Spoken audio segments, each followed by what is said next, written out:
बिस्मिल्लाहिर रहमानिर रहीम।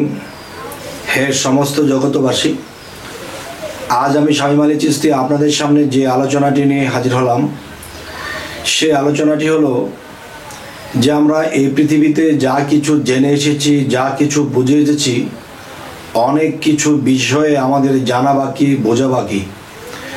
तो आजकेर जे आलोचनाटी होबे कि जे आपनारा थाम्बनेले पेयेछेन कि जे नारीर कोन जायगाय भक्ति दिले आपनि चिरमुक्ति हये जाबेन। जे नारीर कोन जायगाटिर मध्य आपनि भक्ति दिले आपनि मुक्त हबेन, सेई मुक्तिटी कि? जे एकटी कथा आछे जे एई पृथिवीते मानुष यदि एई पृथिवीर धराधाम थेके जेमन समस्त प्रकृति आमरा गाछेर काछे ऋण, माछेर काछे ऋण, आमरा विभिन्न किछुर काछे ऋण, सूर्येर काछे ऋण। ताहले सूर्येर काछे ऋण किभाबे? सेई सूर्य जे आमादेरके आलो दिच्छे, ताहले ए आलो पेये आमरा कि सेई ऋण शोध करेछि? ताहले ग्रह नक्षत्र तारा जा किछु आछे सकलेई एई पृथिवीके पर्यवेक्षण करार जन्य आल्लाह सृष्टि करेছেন। ताहले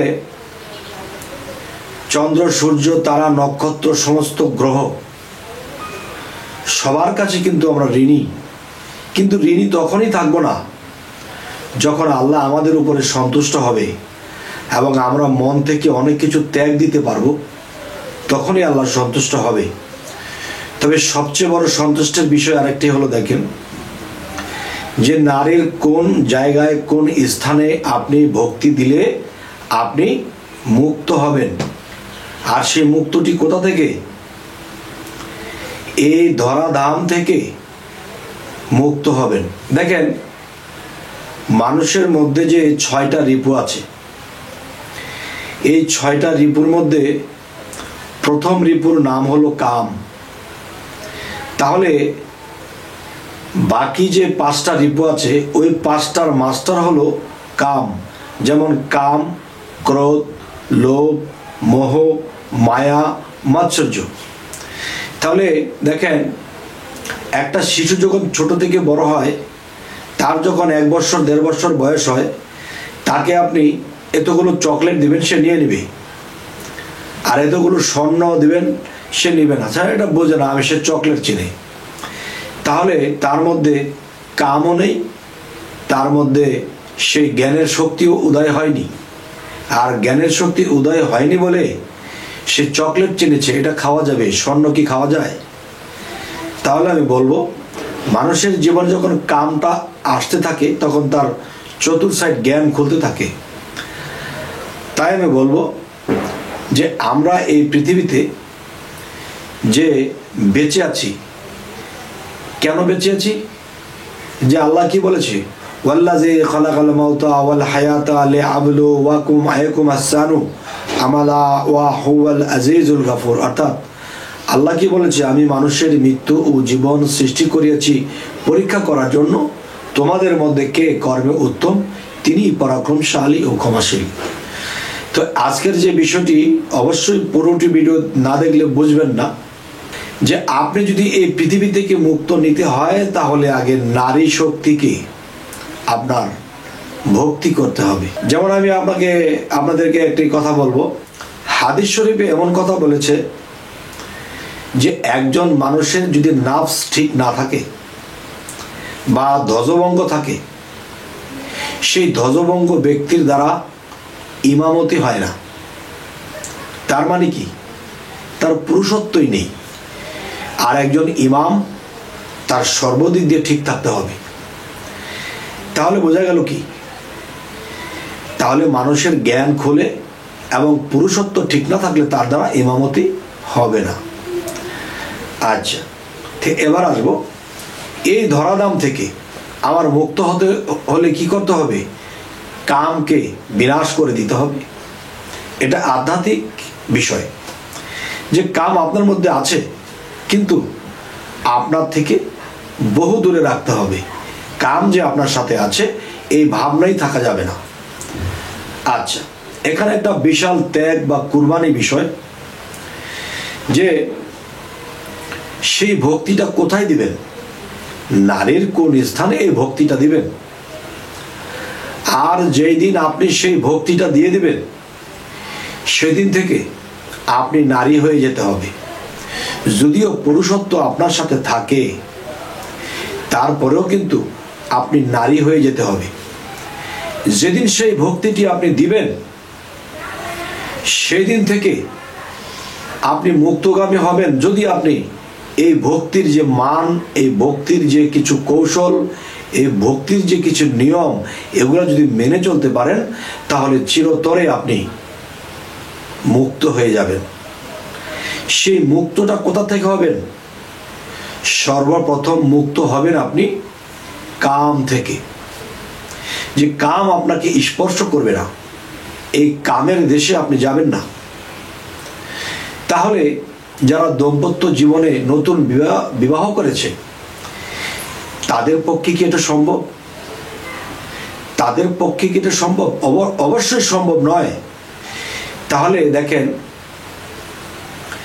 যে সেই ভক্তিটা যদি কোনো মানুষ করতে যায়, তাহলে তার মধ্য বয়স পার করতে হবে। যেমন মানুষের 4টা কাল, যেমন সত্য, ত্রেতা, দাপর, কলি।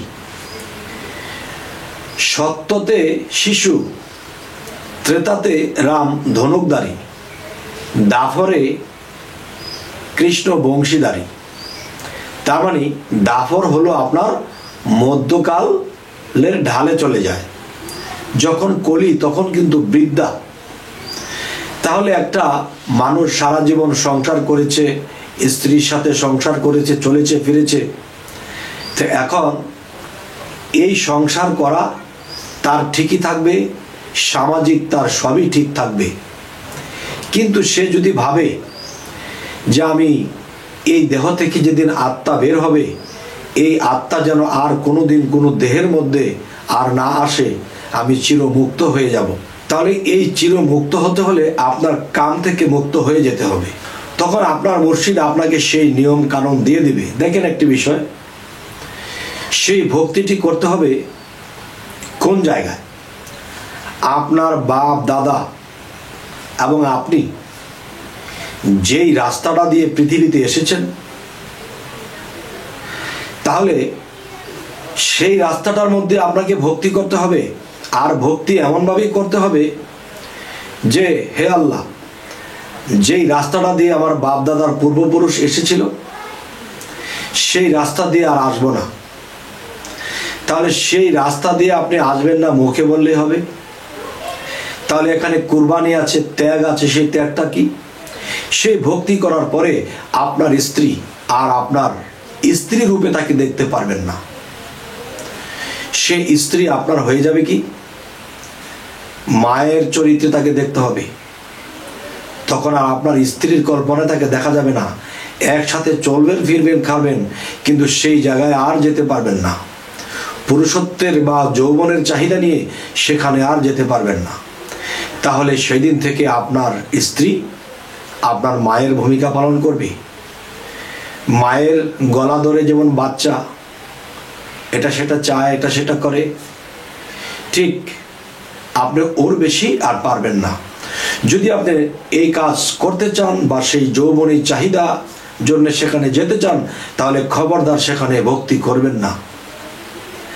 আর যদি ভক্তি করেই ফেলেন, শুধু নিজের স্ত্রীর নয়, সমস্ত পৃথিবীর সমস্ত নারী জাতি আপনার মা, সমস্ত নারী জাতি আপনার মা হয়ে যাবে। তাহলে মায়ের দিকে অন্য কোনো দৃষ্টি আসে না, মায়ের দিকে অন্য কোনো খেয়াল দেওয়া যায় না। তখনই আপনি কুরবানিওয়ালা, তখনই আপনি ত্যাগ হয়ে গেছেন, আপনি ত্যাগ করে দিয়েছেন। তাহলে যদি কারো জীবনে মনে চায় যে হ্যাঁ আমি মুক্ত হয়ে যাব, আমি পৃথিবীর সমস্ত কিছুর সাথে আমি যুক্ত হওয়া থেকে বঞ্চিত হব এবং আমি আল্লাহর সাথে যুক্ত হব। দেখেন, একটা হাতে কচু পাতা রেখেছি, কচু পাতায় কিছু পানি দিয়ে টোবলা করে রেখেছি, এখন আমি যতক্ষণ হাতটা এভাবে রেখেছি ততক্ষণ পর্যন্ত পানিটা আছে। যখন আমি এই হাতে পানি নিয়ে কারোর সাথে কথা বলতেছি বা কাউকে কিছু আপ্যায়ন করছি, তখন হাতটা আস্তে আস্তে কি কাত হয়ে যায়, তখন পানিটা পড়ে যায়। তবে দেখেন যে কিছু পাইতে হলে কিছু হারাতে হবে। যদি আপনি এই সাইডটা ত্যাগ দিতে পারেন, কুরবান করে দিতে পারেন, তাহলে আপনি আল্লাহর সাথে মিশতে পারবেন। কেননা আল্লাহ কিন্তু কামিমত্ত হয় না। আল্লাহ কিন্তু নারীর কাছে সেই যৌবনের চাহিদার জন্য যায় না। তাহলে আপনি যদি সেইভাবে করতে পারেন, সেভাবে থাকতে পারেন, তাহলে আপনিও আল্লাহ যেরকম মুক্ত, আর নিজে মুক্ত হলে সেই মুক্ত ব্যক্তির সাথে আপনিও মিশতে পারবেন। আর যদি সেখানে মুক্ত হওয়ার জন্য সেই ভক্তি দিয়েছেন যে হাঁটু কোমর মাজা খাইয়া খেলা থুইয়া নমস্কার, তো এই হাঁটু কোমর মাজা খাইয়া যখন নমস্কার দিয়ে দিবেন, এই নমস্কারের যে ওয়াদা, এটা আপনার মৃত্যু পর্যন্ত রাখতে হবে। এরপরে মুর্শিদের দেওয়া যে সাধনা আছে, চলাফেরা আছে, কিভাবে কি করতে হবে, এটা চালিয়ে যেতে পারবেন, তখনই আপনি চিরমুক্তি হবেন। তবে আমি আবারও বলছি, যদি কারো মনে জাগে যে আমি মুক্ত হব, সেখানে ভক্তি দেব, সেই জায়গাটি কোনটা? যেই রাস্তা দিয়ে আমি জন্ম নিয়েছি, আরো ভেঙে বলতে হবে। যাই হোক, সেখান থেকে মুক্ত যদি আমি হতে পারি, তাহলে আল্লাহর সাথে আমি যুক্ত হতে পারবো। তবে হে সমস্ত জগতবাসী, আজকের এই আলোচনাটি হলো এটি যে মনে করতে হবে, একজন সন্তান যেমন মায়ের দিকে কুদৃষ্টি দিতে পারে না, ঠিক ভক্তি দেওয়ার পরে তখন আপনি মায়ের রূপেই দেখতে হবে। শুধু নিজের স্ত্রীকে নয়, সারা বিশ্বের সমস্ত নারী জাতিকেই মা বলেই সম্বর্ধনা দিতে হবে, মা বলেই ভক্তি জানাতে হবে, তবেই আপনি মুক্তি ঘটাবেন।